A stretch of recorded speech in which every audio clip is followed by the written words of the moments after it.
Hi, I'm Woody Mann, and welcome to Hot Licks, the Art of Jazz Guitar with George Benson. Fans of the legendary guitarist will be thrilled to hear Benson freely discuss his influences, detail the creative process behind some of his biggest hits, and fully explain various aspects of his unique style.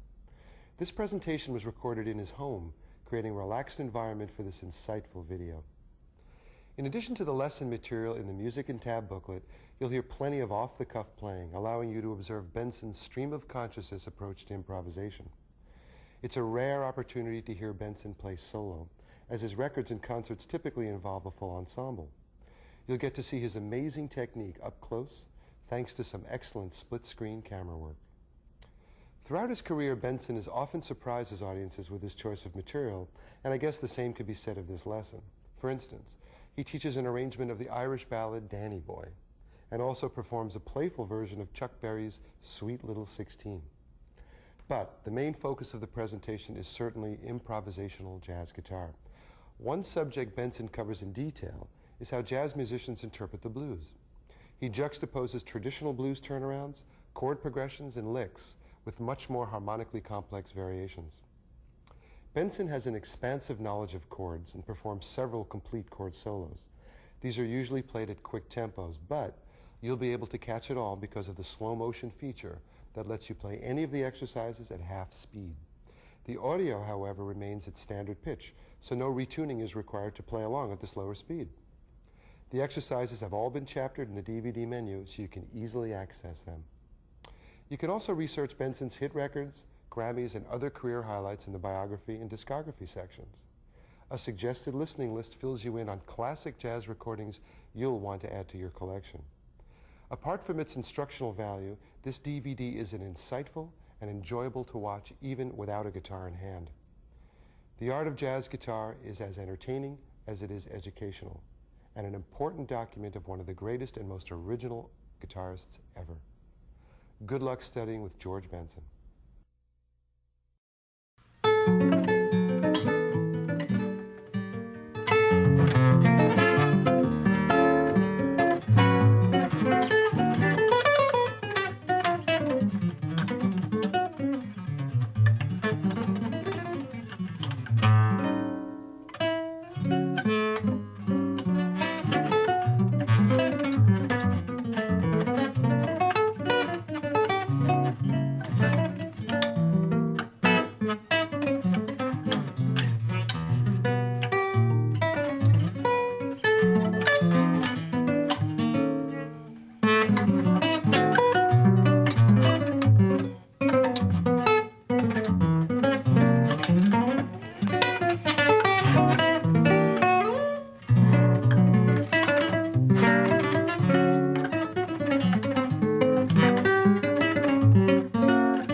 Hi, I'm George Benson. I'm at home, and we are here to say something about our favorite instrument, the guitar.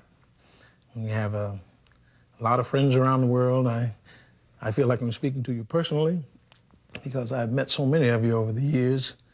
And this is something I've never thought I'd do because there's no way I can explain what I do, really. I can't put it into words. It's a collection of ideas and thoughts and techniques that I've actually taken from many teachers around the world.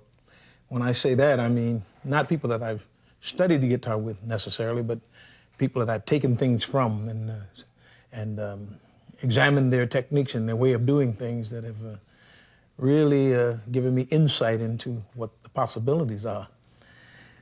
And it's so interesting because there are never 2 days alike with the guitar, I find. And a lot of my friends express the same ideas. What I just played for you is a song that I stumbled upon throughout the year. I've been playing it for a long time, and each time I play it, something different happens. As you can see, in the middle of the song, I decided to go somewhere else, and it didn't work that time, but many times it leads me to some very satisfying things. My greatest joy is just fiddling with the guitar, and as I go, I kind of stumble on things.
I just like to fiddle, and it's such a pleasure to do that, you know. And occasionally I'll stumble upon an idea. I've always liked the song Danny Boy, and I found out later in life the reason why. One of my parents is actually a descendant of Ireland, and that area, actually. It's a Scottish and Irish type of song, but I never knew why I liked it until one day I was in Ireland, and the man explained to me some things about the way he saw me do things. He said, your voice, you know, is like a Welshman. And I said, I only know one Welshman, and that's Tom Jones. And he said, and I said, you're right. My voice is foggy like his. It's got a roughness to it. And he said, but you sing high like an Irishman. And I said, well, that's true. I got a lot of range. I used to sing with singing groups, and it's true. I have a lot of range. But I was glad to hear that because I truly liked Irish singing, Irish playing, and since then I've made many friends in the country. Well, I stumbled upon this idea. I love the bagpipes, which is a Scottish instrument, basically. I think of it as a Scottish instrument, and it's famous throughout that part of the world. And I said, well, how can I make the guitar sound like that? And I said, well, one thing they do is they slur.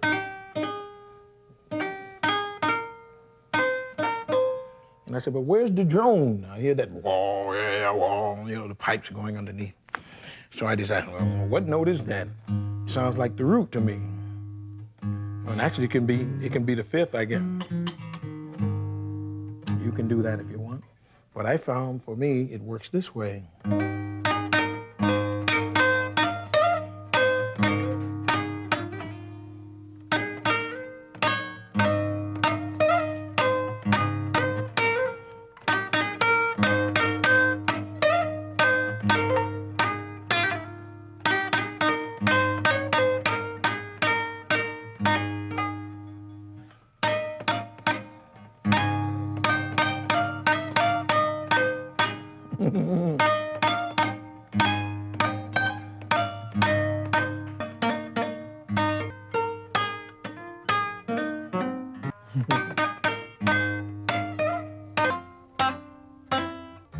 I said.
something like that. It's a lot of fun messing with the guitar and coming up with different ideas. And like I said, can't play it the same way twice. I've tried, believe me, it doesn't work. But it's great seeing other players around the world and the way they approach things. There are no two people alike, and you can learn something from anyone and everyone who plays the instruments. I stopped teaching the guitar many years ago because I found out that I was learning more from my students than I taught them. And so I felt guilty about taking their money. So I had to cut them loose. And today they are some of the finest guitar players in the world because they are like me in the sense that they have developed a great love for the instrument, and they went out and found some things of their own that have turned out to be masterful and deserving of a listen themselves. So I guess we're going to get off of this eventually and go to some other things. But before we do, one of my favorites.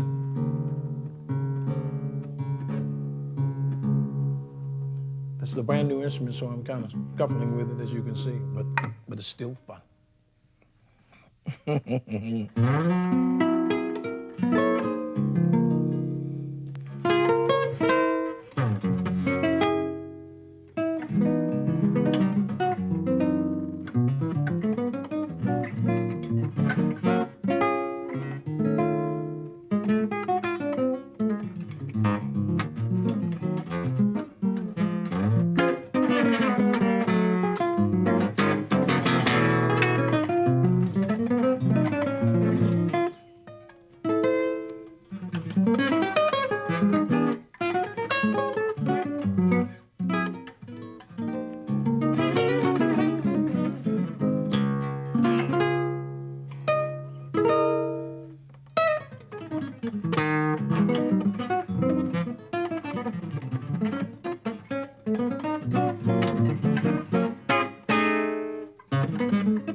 Craziness.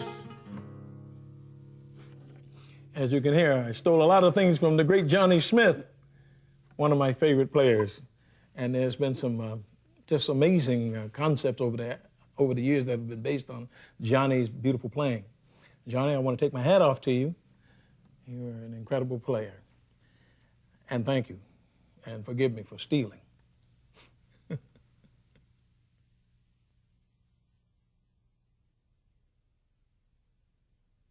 Well, I want to tell you, the blues is probably the best way to learn jazz music. It's the greatest segue into jazz music there is, because you learn to get in and out of chord changes, the common ones, which are probably best known in Western music as the 2-5 progression, which is, when I say 2, we're talking about the root. And I'm not a technical man, but if you're in F and you play F, the next note is 2 away from there to F, G. So that's your 2. And then you go to 5 and you got C. So 2, 5 represents G, C, back to F. Well, that's very, very common in contemporary music today. All music has it. All the music that you hear on the radio basically contains that concept. In blues music, though, because you get tired of playing the same thing over and over again, you find a way to to get from point A to point B. So you, instead of playing, say for instance, another 2-5 would be C to G, or C to F. Then you would play. Now that's your 2-5, you're going to C to F, but you don't have to play that. I would play, there's my C minor. And instead of playing my F, which a lot of cats play an F with a raised 9 in it,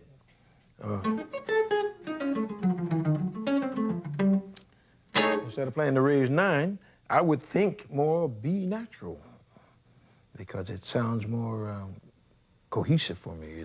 It's got more color in it if I play it as a B natural.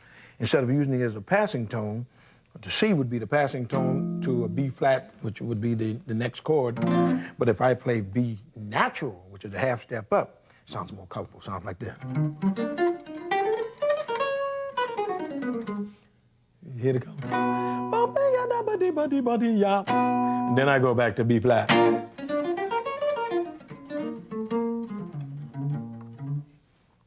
So it's like.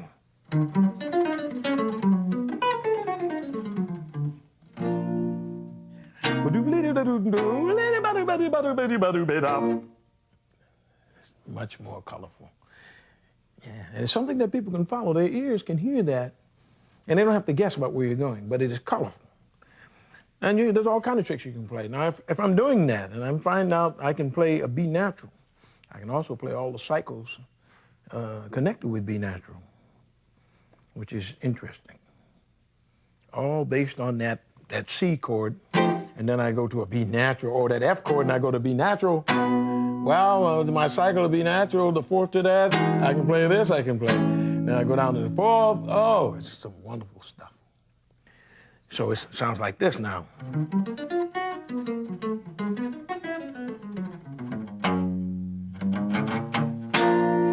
Oh, good colors.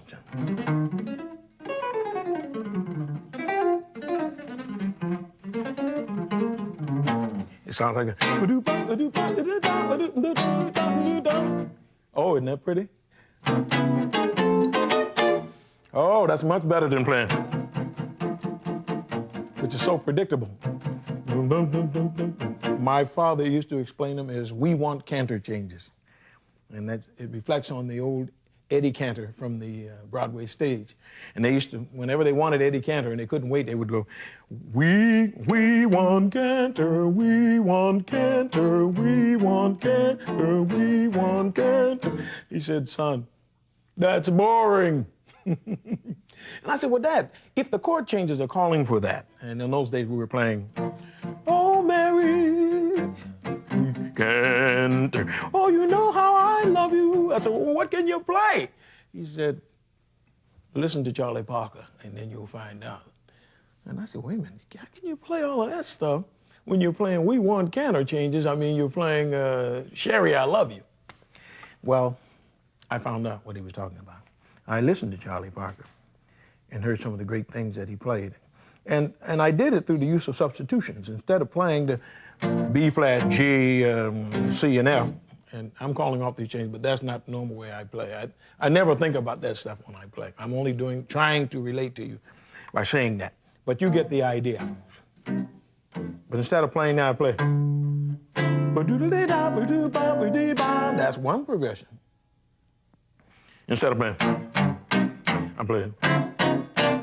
Oh, that's interesting. Oh, that's much more interesting than playing We Want Cantor. That's much better and different, which causes the audience to wake up. But you can also play. That's a whole different set of changes. Sounds very much like the first one I played, doesn't it? But it isn't. And the other one was. You see the difference? Or can you hear the difference? Okay. So it gives you an idea of the many things that are possible. You can play, We want Cantor, we want Cantor. Or you can play, all of that's possible. You can play.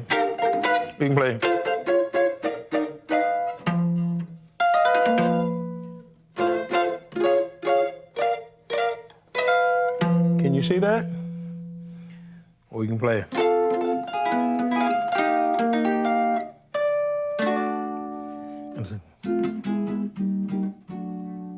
You there? And you're in B flat. There are so many ways to approach that. And that's the difference. Using what you learned from the blues was we would always standard play dominant 7 chord, you know. But Montgomery played pretty blues. He would play the relatives, you know, the leads to that. Instead of playing, say, B flat, he would play.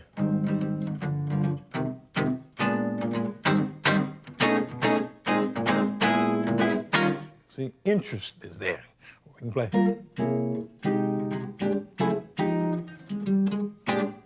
And then go to the 4. You see? It adds a little more color. Now, coming out of that, you can play.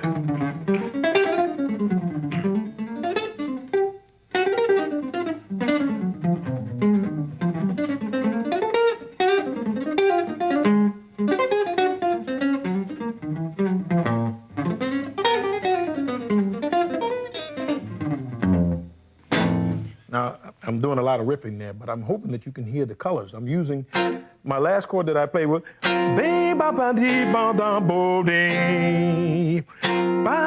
which is an A flat 13 chord. And I played that B again. There's that B again that I played earlier. See? A flat 13, B natural, and then to the B flat. So it's some different things happening there. I try not to be able to predict myself. That's why I'm all over the place here. I don't know what I'm going to play next, but there's so much underneath me. I can reach for a lot of different things, you know. And if I don't think about it, I actually become better at it. Right now, I'm thinking about what I'm playing, and after a while, you don't have to do that when you play. Things kind of fall into place. And another thing, watching your fingers is a very difficult thing to do when you play, because they're suggesting something, and your ears might not be in tune for that at the time. You might want to go another place. So a lot of things come into place today. Another thing I like about the blues is that, you know, learning from the blues is that almost everything works. My father also used the term chromatics. And I said, what's a chromatic? He said, well, you know, just going half steps down, you know, or up. And I said, well, what's that going to prove? Half steps up. Well, I mean, what can you do with that? Well, what he was saying is that they're all related to some way to the root. They all have an effect on the root. If I play the root and I play, that's telling me something. That already has a heavy sound, like, you know, something is about to happen, something heavy. You know. If you play the third room, ding, ding, or you play the 7th,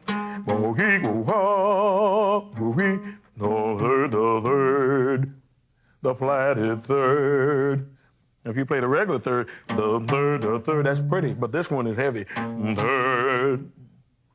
So they all have an effect on the root. And what he was saying is, by playing the, I mean, that everything in that chromatic concept has an effect on the root. And once you learn to get along with that, you'll find your playing will free up tremendously. And I can almost start anywhere. For the root, I started from the flat 9. How can you start from there, George? Well, you can, can't you? You go up here. Now I'm a whole step away. Right? You see how each one has a different effect? You might want to start a different place because you get tired of starting on the root. Everything can't start on.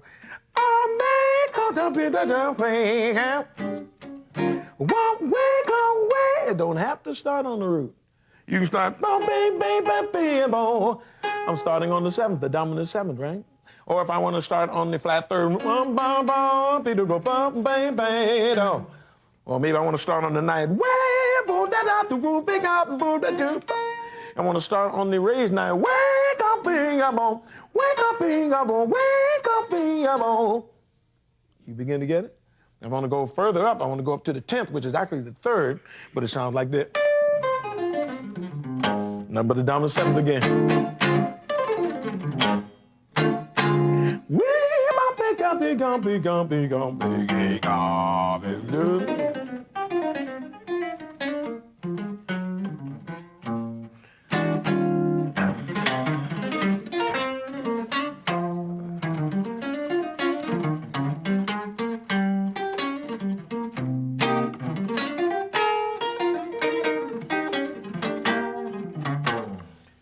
you can do things with it.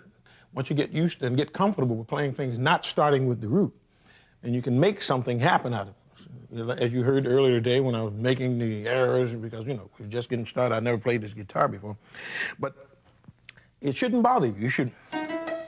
Now, wait, how does that work with what we just got through discussing? Is that's not even has anything to do with B flat, right? What is that actually? The fourth, the fifth, no, the fourth, the fifth, the flatted 5. Okay. I can turn it into something.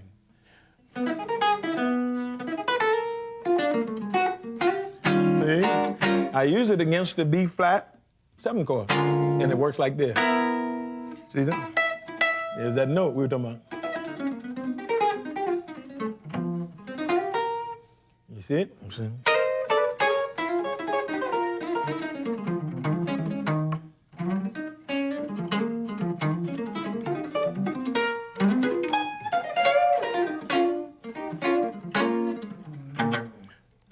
There it is again. If I stop and I just go here, then I'm back to the 4th again, right? What I'm trying to express to you is that it does not necessarily have to start with the root of the chord. And each one of the notes in that chord or in the scale has an effect on the root. So if the bass player is playing this, you might play the root. You might want to have a different effect on that. Boom. That's incredible. Boom. Oh, that works for me. Sometimes I play a double note thing. You play.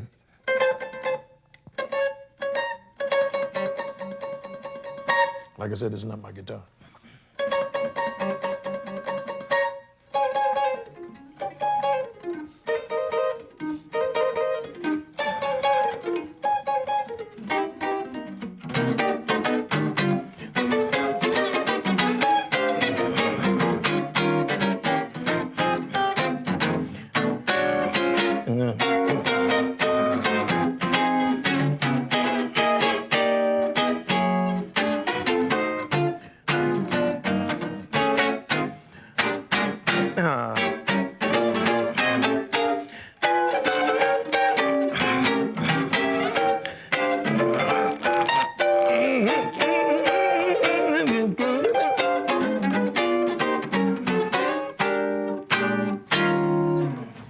Kind of things you can do, just with the small samples. But that's part of the George Benson concept, I guess. I don't know. Lots of fun.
A lot of people ask me about the concept of, of playing along with the guitar or singing along with the guitar.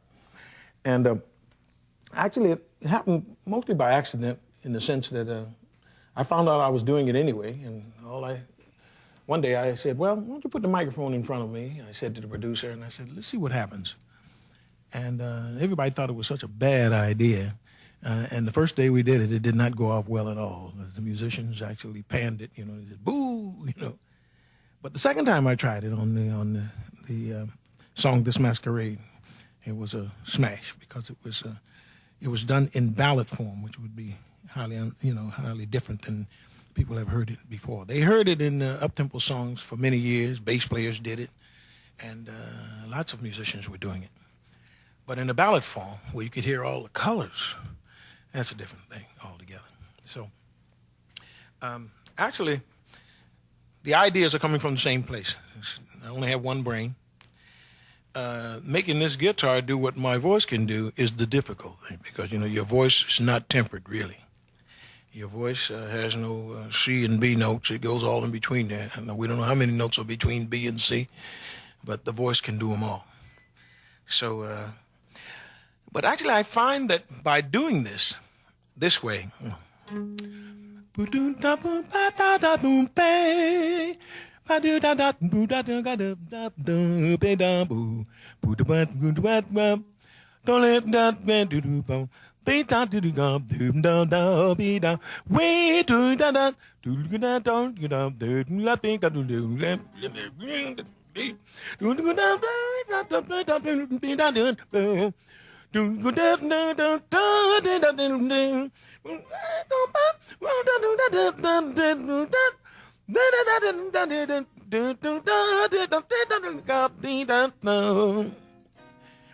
actually, when I'm singing slightly off key, the guitar tunes it back up because the guitar being tempered, it hits the note on the head, where my vocals may slip in between things. Like I said, it can sing in quarter tones, and sometimes I don't give it quite enough energy or too much energy, and it'll go off key. But the guitar sort of brings it in tune, and I think that's what makes the sound unique. Because I'm slightly out of tune sometimes, and the guitar's bringing in, and there's a little tension there that we're not paying much attention to, but it really has an effect on the way things come across. I enjoy doing that kind of thing,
And I did that on purpose, going all off the kilt there here so I can, test myself, so to speak.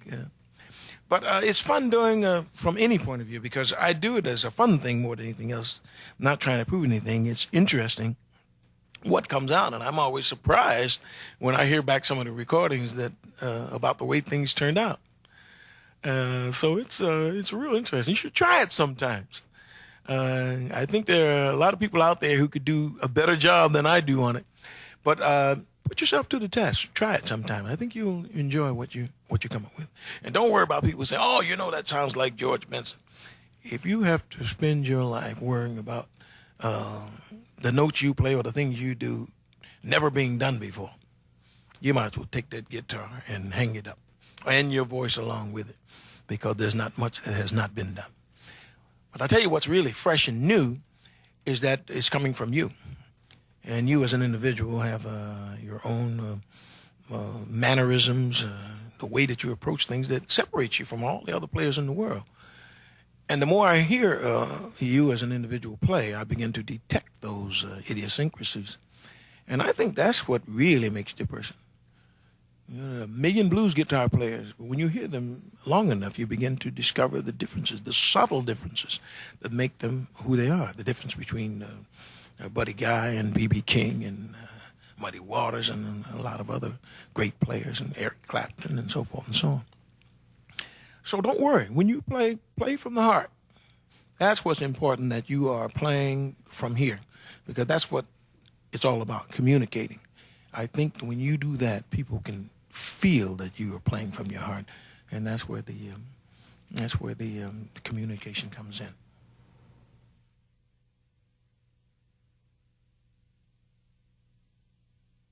You know, I've had many ideas about octaves when I play. After hanging around with the great Wes Montgomery for a few years, I was privileged enough to meet him when I was still a teenager. And I actually went to him and asked him if he would show me some things, which I did with all the guitar players that came through my hometown of Pittsburgh, Pennsylvania. And when Montgomery came through, everyone knew he was something special. As a matter of fact, the #1 guitar player in our hometown, I saw him going to the club and I said, oh, this guy, whoever he is, must be great if this guitar player is going to hear him, because he never comes uptown, you know, or our part of town. And I went over to see for myself. And I heard for myself guitar like I had never heard it played before, from a completely different point of view. And of course, the thing that stuck out with Montgomery was his octaves. It was by no means the greatest part of Montgomery. It was the thing that made him popular and identified him very easily. And he played octaves differently than most people play them.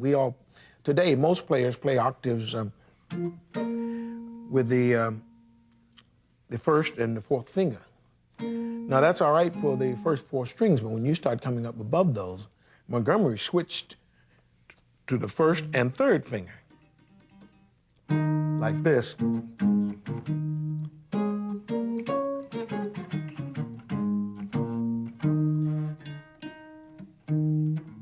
me tune this a little bit.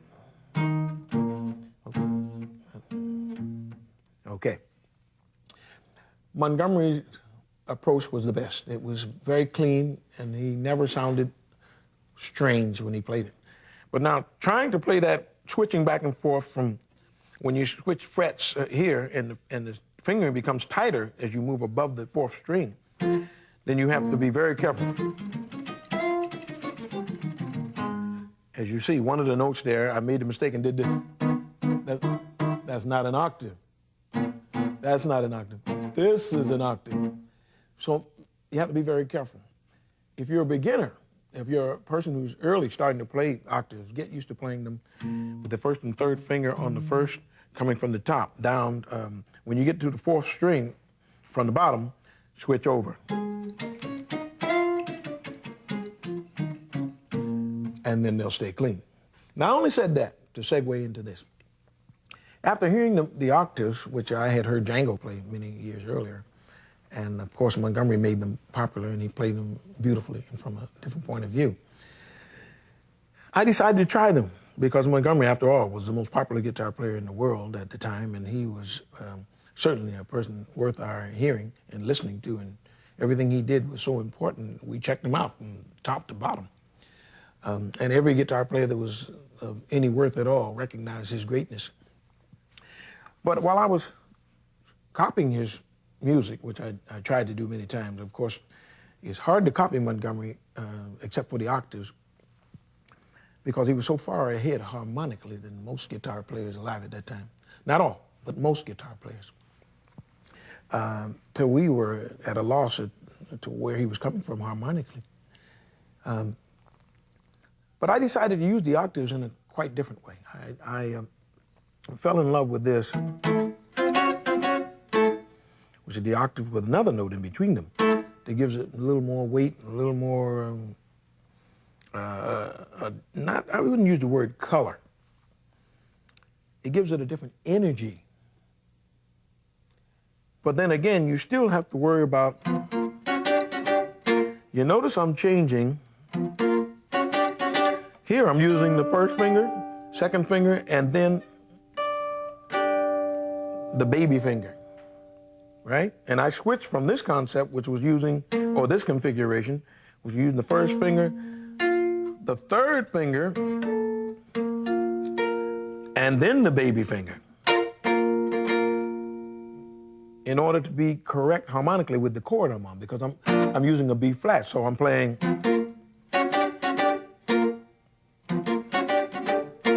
Now, say for instance I didn't do that. Here's what it would sound like. Or this, you see, you get disharmony. So you have to be careful that your fingering is correct.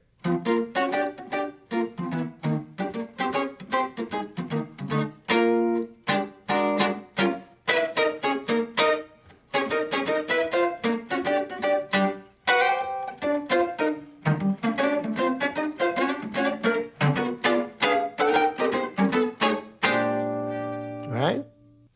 I had heard the great Fats Waller, and then later on the organ, the incredible Jimmy Smith, who emulated the Fats Waller sound, which was a rattling of the piano, where they would play and they would, rattle the notes, And I said, why can't guitar players do that?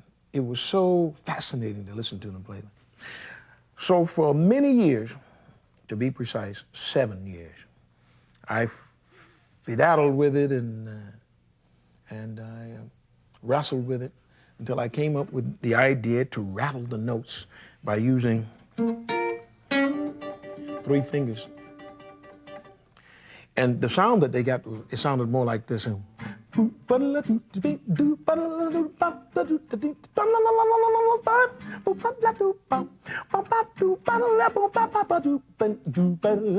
said, oh, I gotta learn that. I have to learn how to make the guitar do that. And so I started playing.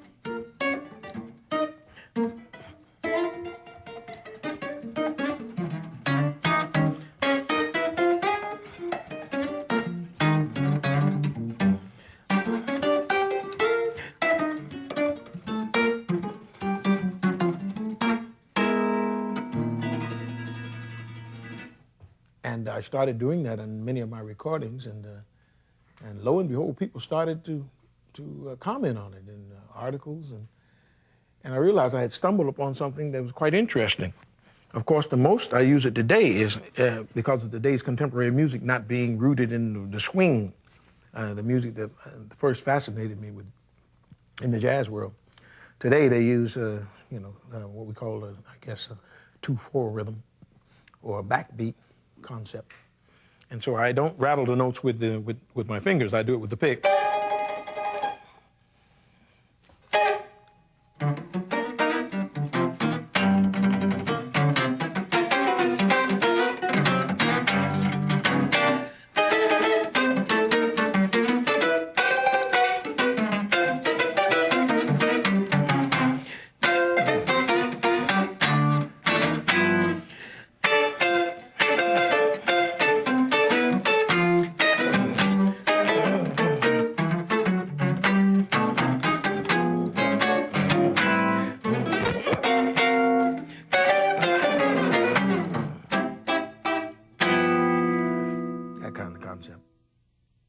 Well, we're here in my home. I'm back, and we'd like to welcome you. We're going through a lot of different things today. I'd like you to know that this is the place where I kind of do my creativity, at least for the last 18 years I've been here. In the middle of New Jersey, we have a couple of acres of trees and streams and rocks. And like the rocks that are behind me, they were taken out of the ground and put into the architect of the great Frank Lloyd Wright, who was one of the co-architects of this particular dwelling. It's a fitting place because when I'm here, it's very quiet at night. There's no noises, just me, and the guitar beats me up all through the night. But ultimately, every now and then, I come up with something that's very decent and listenable. One song that comes to mind is a song on Broadway. a lot of people have learned to like that song from a different point of view. Of course, mine is a little different than the original version, which was done by the Drifters way back in the either late 50s or early 60s, I believe. And I've always loved the song, so when my producer said, George, how would you like to record on Broadway? What do you think about that idea? I said, absolutely not. He said, why not? I said, well, the song is a classic. It's so wonderful. I don't want to destroy it. And he said, George, people will love you doing that song. I said, well, if I can think of something different, I will. And as I contemplated doing the song in the next couple of days, which we recorded it live, you know, at a club in Los Angeles, I thought about something that I had discussed with Quincy Jones a couple of weeks earlier. And he said something just off the cuff. He said, you know, George, today's music is two-bar phrases, is built off of two-bar phrases. I didn't understand what that meant until I started thinking about different songs. In the old days, if they had a particular phrase,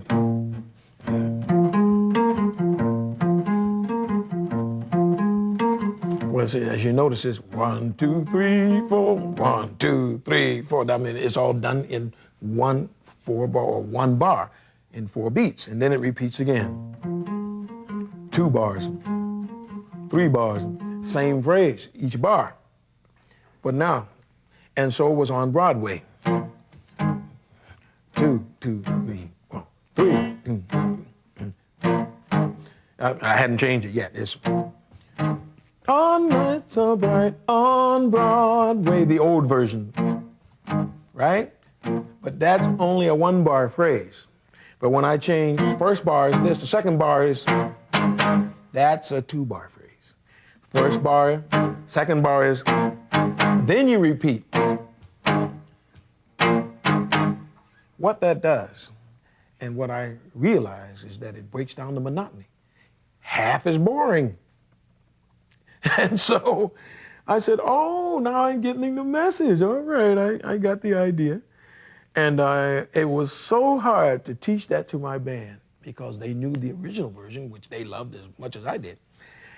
And so as reluctant as they were, they played the devil out of that song once they got the concept, and they really learned to float within that concept.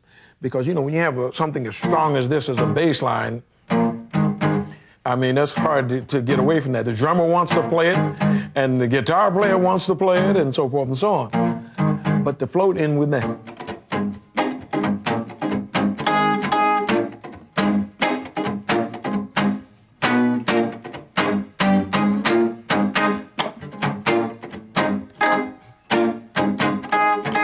I mean, there's so many things you can do in that. Now, that's not the way we recorded it, but I just wanted to use that as an idea of the things that you can accomplish with that. Well, we recorded it, and that 2-bar phrase, when we started actually a whole step down, and then after that segment, we went up a half step, you know, until we finally ended up in the key of B flat, which was the ultimate key toward the end that had all the energy, and I did my improvisations off of that, you know. And I thought B flat as opposed to B flat, A flat, which you would be compelled to do because that's where the chords are moving. But you don't have to do that. This A flat is actually, to me, a passing chord back to B flat. You see, more like this.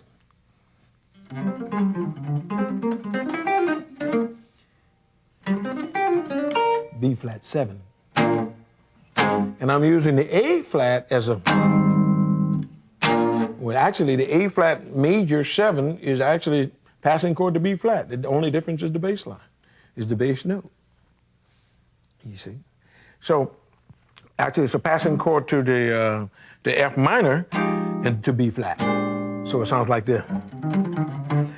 But it's your F minor, then your B flat 13.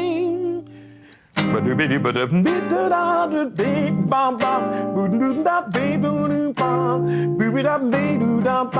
that? Simple, isn't it? It isn't really hard at all.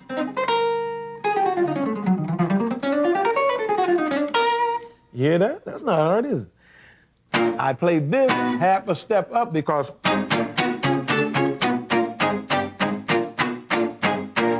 That concept. This is actually like the 2/5 that we talked about earlier. Hear that? Are you beginning to get that concept?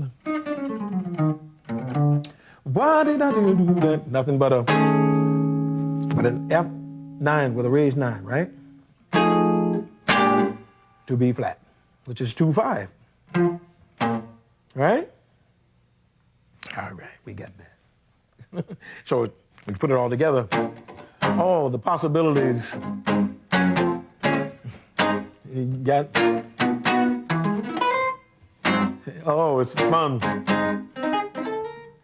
Half steps. Hear that?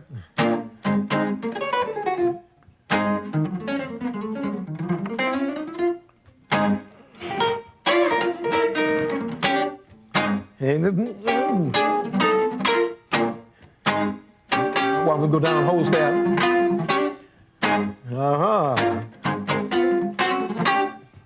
Hey, check that out.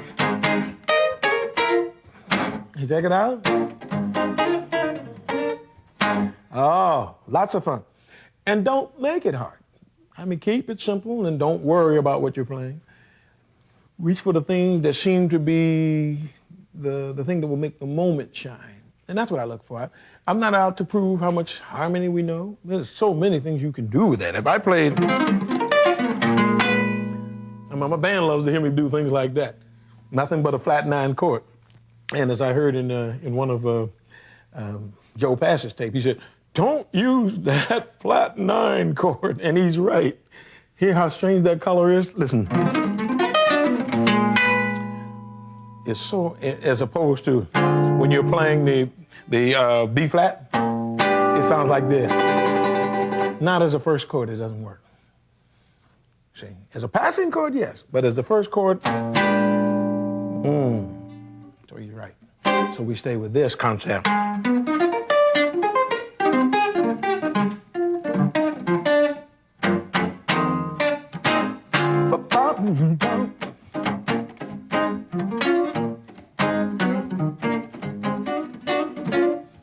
Ah, fun, huh?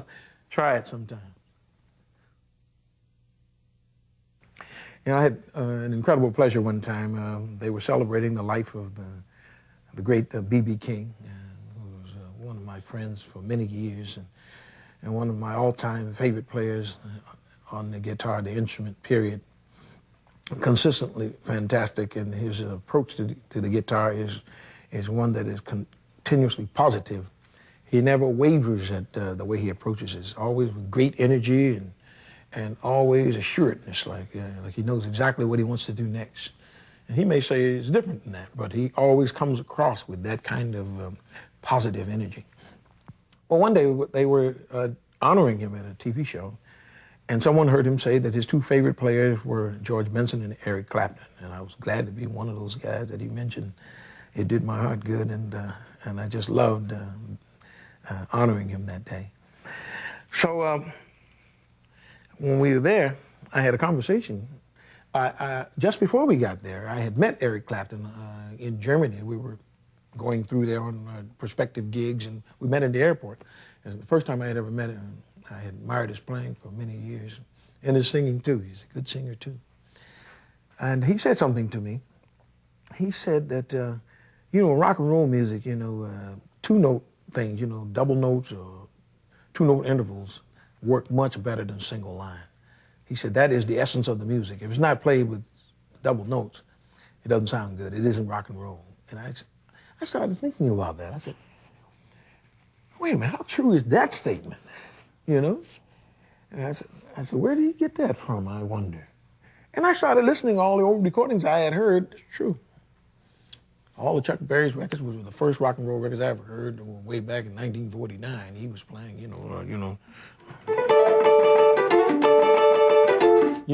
two-note things, and they really work. And so I started experimenting, and I came up with this to play by myself. I was playing by myself before I did it with the band. I started playing.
basically, the concept is that those two-note things really work in rock and roll music. And of course, if you add all the highs and the grits and the fuzz with that, you really got some good energy. And so he was right. Thank you, Eric Clapton, for turning me on. He's a bad dude, man. Oh, it's a lot of fun, I'll tell you.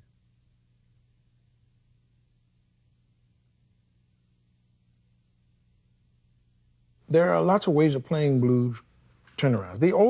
The concept that blues players use is a standard root and then the fourth. Yeah, pretty baby, you know that concept. You know.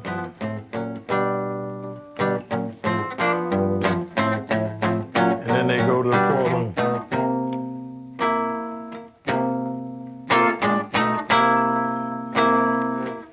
Standard.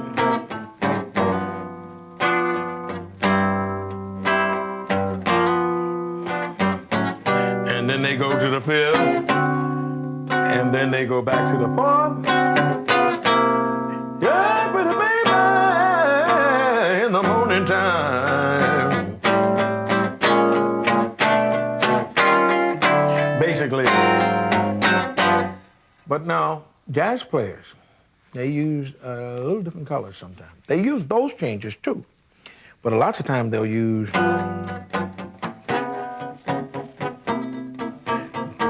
see, these are colors they use. They're adding to the progressions.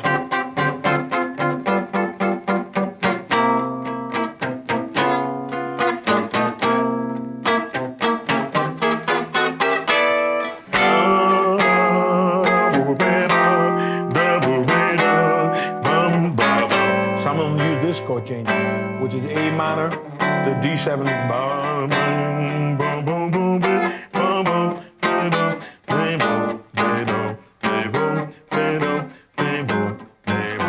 That's one. But some using their turnaround, they'll use a dominant 7 in the place of the A minor. They'll use an A dominant 7. I like that concept because it leads me into more progressions that I can play, more things that I can do in between. Say, for instance,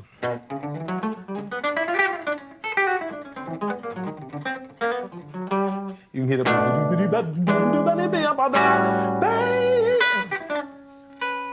see? Dominant 7.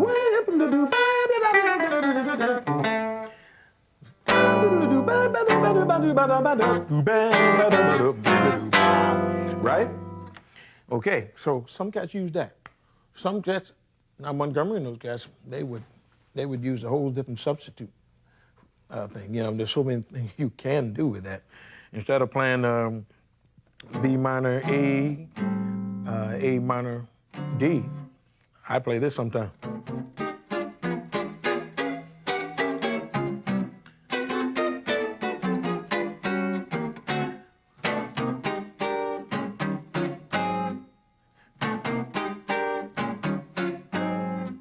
Check it out.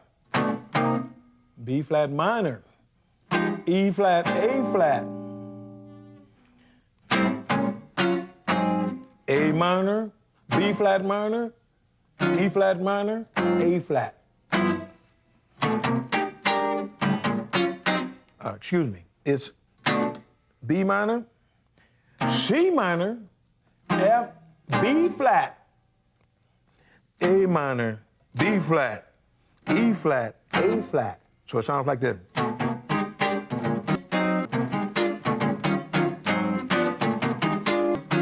Much more interesting. Is it we want Cantor, we want Cantor, we want Cantor. And it can wear you out after a while. So it's much more interesting.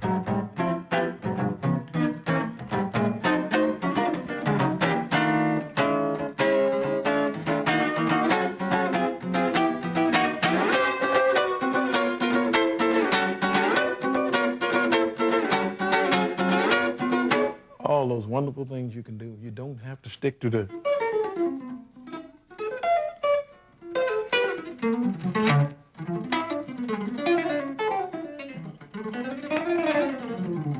That's not bad.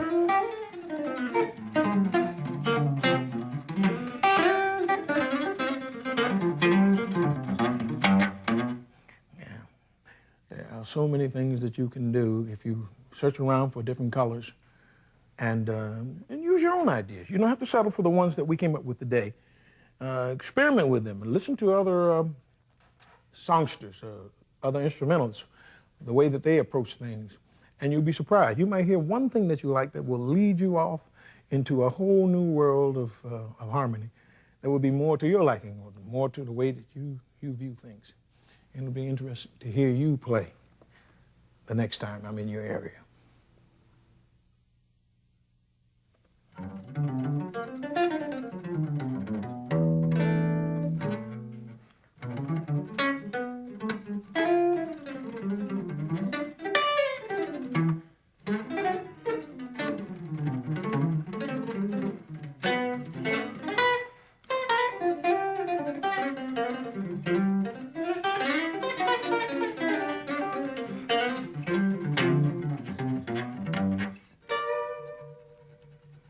I like to fiddle with the guitar. But actually, my concepts and ideas are built off of a lot of incredible players. People like, well, the best, the top of the list for me would be the great Django Reinhardt, and you got Charlie Christian, and I love Tal Farlow's playing because he did wide harmony things. He went from point A like it was nothing. He was all over the guitar, like it was incredible stuff. So I loved his playing. He made me believe it was possible to play jazz guitar and not be boring, not to be chromatic with your playing, that you could actually wake people up by doing some wide harmonic concepts. And Joe Pass was like an American gypsy, you know. His playing was just phenomenal. He was an expert at what he did. And he was comfortable in a lot of different idioms. I heard him play with the Gerald Wilson Big Band, and those were some of my favorite recordings. And then I heard him play solo guitar, which he mastered beautifully. And he was so comfortable with jazz guitar. He seemed to be very much at home with Ella Fitzgerald and Ray Brown. And of course, we had some magnificent players. Montgomery is probably, in America, he's one of our greatest icons, and he was certainly a great innovator and one who inspired so many great guitar players of today. There were many others, and there are some who are alive today that are really great guitar players. And I certainly do continue to draw my energy from all of these different players. So when you're around me, if you don't want me to take it, don't play it. And I say that from a fun point of view. I enjoy all of you. I'm going to just play a few things, and I hope you can come and visit me at my house again. And we always have fun here, and you're certainly welcome.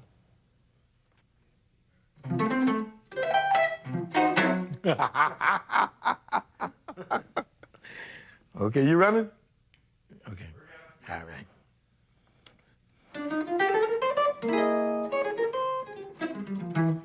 Let me try that again. Here you go.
All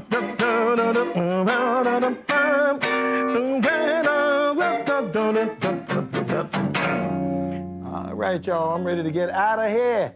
I'll see you next time.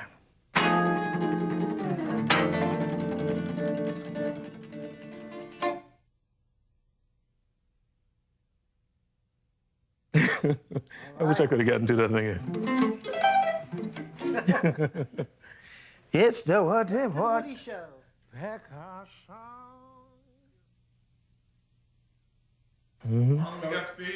So we're rolling. Yeah, and I'm gonna tell you, Jack McDuff would play a lot of songs in the key of D flat, and I always hated that key.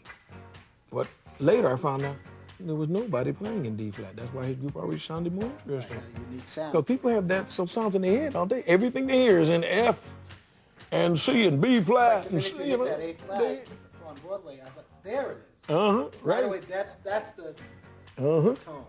Yep. Right there. That's your And Breezin' was the same way. We in that song, in that album, we did everything based on the key of D natural. Nobody's doing anything in D natural on public radio, on the commercial radio. Everybody's in the common keys, F, G, B flat. Right. So everything we did related to that D minor, just about. Almost like there was a theme, subliminal theme. Yeah, that's right. The It was album. like a story that went throughout the whole album.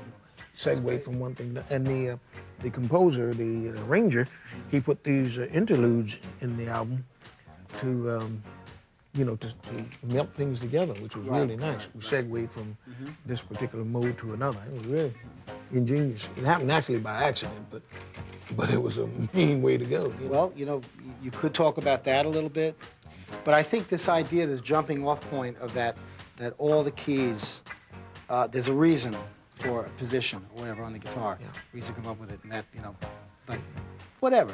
I mean, in the simplest of forms, it's like when people, they keep using capos, whatever. Yeah. It's not because that's the only key position they can play in. It's because they want that same sound, the same that's general right. sound.